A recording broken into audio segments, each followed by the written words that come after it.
Pulau Samosirdo, Naroroanku Samosirdo, dinosaurus. Siapa yang tidak kenal dengan Danau Toba? Danau terluas dan terdalam di Indonesia ini menjadi salah satu ikon wisata yang diunggulkan tahun ini.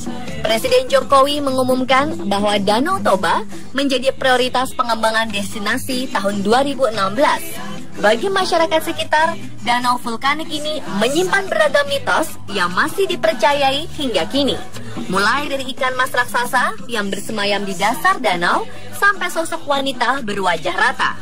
Inilah 7 mitos sosok di Danau Toba.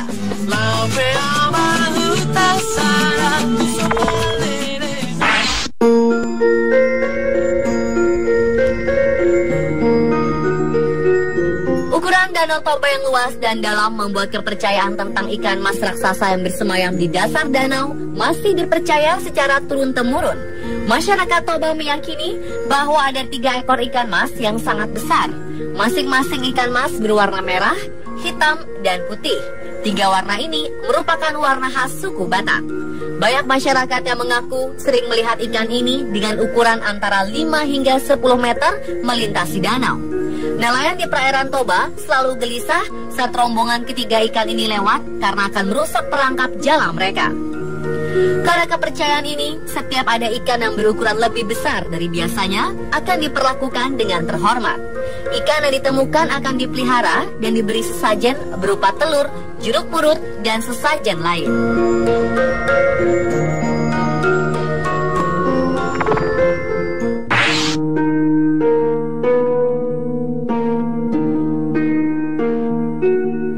Sosok berikutnya adalah seekor naga penjaga Danau Toba. Konon kabarnya, naga ini adalah anak leluhur Toba yang menjaga danau agar tidak kering. Naga ini masih sering muncul hingga sekarang. Beberapa nelayan yang sedang menjala ikan di danau kadang sering bertemu makhluk besar bersisik seperti ular besar berenang di danau. Namun belum ada yang bisa membuktikan keberadaan naga ini. Dengan luas dan dalamnya danau, kepercayaan tentang naga ini tetap dianggap masuk akal. Panjang naga diperkirakan setengah dari keliling Danau Toba. Jadi, yang masih leluasa hidup di danau tersebut.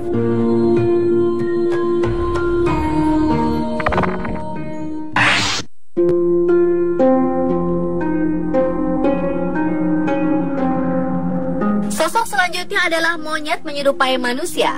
Sosok ini pertama kali tersebar ketika sekelompok mahasiswa menghabiskan malam bersama di tepi Danau Toba.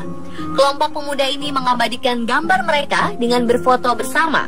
Salah satu foto menampilkan sesosok makhluk yang agak aneh. Makhluk itu terlihat berada jauh di belakang mereka.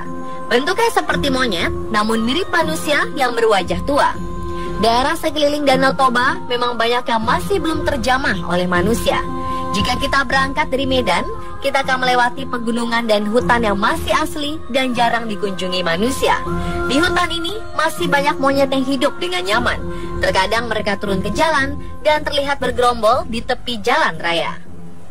Hal ini mungkin yang memunculkan mitos monyet menyerupai manusia di sekitar Danau Toba.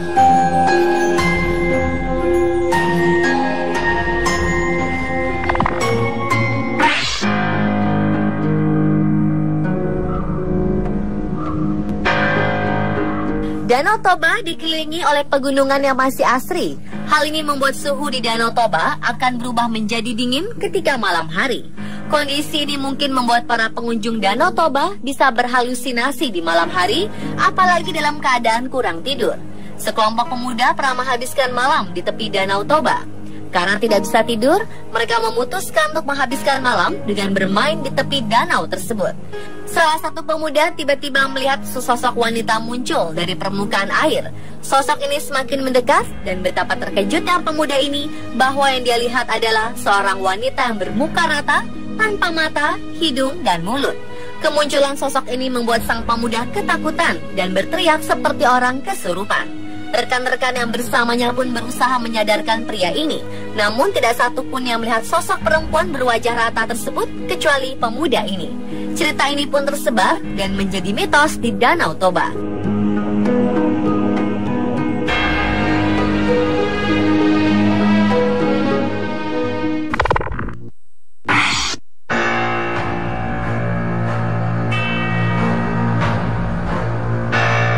Tidak hanya sosok-sosok misterius yang berkembang di sekitar Danau Toba, masyarakat dan pengunjung juga mengaku sering mendengar tangisan misterius jika sedang menikmati suasana malam hari. Suara tangisan kesedihan ini terdengar memilukan, seakan masih memiliki hutang di dunia. Konon kabarnya, tangisan ini berasal dari korban-korban yang tewas tenggelam di Danau Toba. Akses Pulau Samosir yang berada di tengah Danau Toba atau desa-desa di tepi danau yang sulit dijangkau melalui darat memang memanfaatkan danau ini sebagai transportasi. Biasanya penduduk dan pelancong menggunakan kapal feri, perahu, atau speedboat untuk menjangkaunya. Kelebihan muatan atau kapal yang sudah tua membuat beberapa penyeberangan gagal dan menenggelamkan penumpangnya. Arwah-arwah korban tewas di danau ini dipercaya masih berada di sekitar Danau Toba dan membuat suara tangisan di malam hari.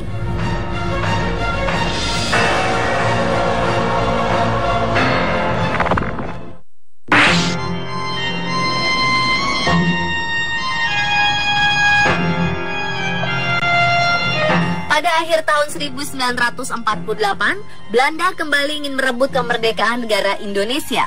Mereka pun membonceng tentara sekutu untuk menyerbu Indonesia. Hal ini membuat para pemimpin bangsa Soekarno, Syahrir, dan Haji Agus Salim dibuang ke Sumatera Utara.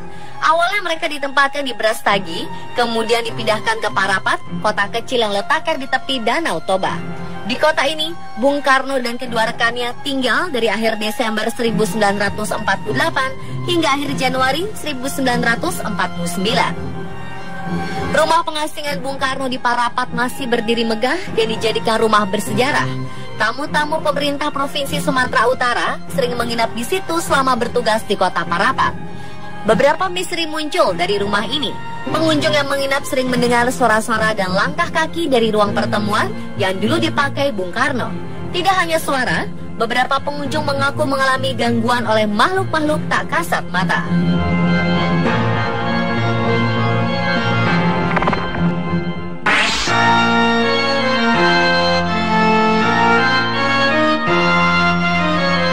Bego Ganjang dalam bahasa Toba berarti hantu yang berukuran panjang. Makhluk mistis ini sudah sejak lama dikenal oleh masyarakat Batak. Menurut penduduk di sekitar Danau Toba, Bego Ganjang kadang menghantui daerah sekitar. Keberadaannya sering dikaitkan dengan fenomena aneh seperti orang yang tiba-tiba sakit atau meninggal secara misterius.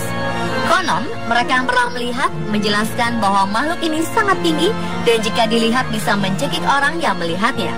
Sosok ini suka berdiam di atas pohon-pohon yang tinggi. Pohon-pohon seperti ini banyak tumbuh di hutan-hutan sekitar Danau Toba. Pemirsa, itulah 7 mitos sosok di Danau Toba. Semua itu berasal dari cerita masyarakat dari mulut ke mulut. Kebenarannya masih diperdebatkan hingga sekarang.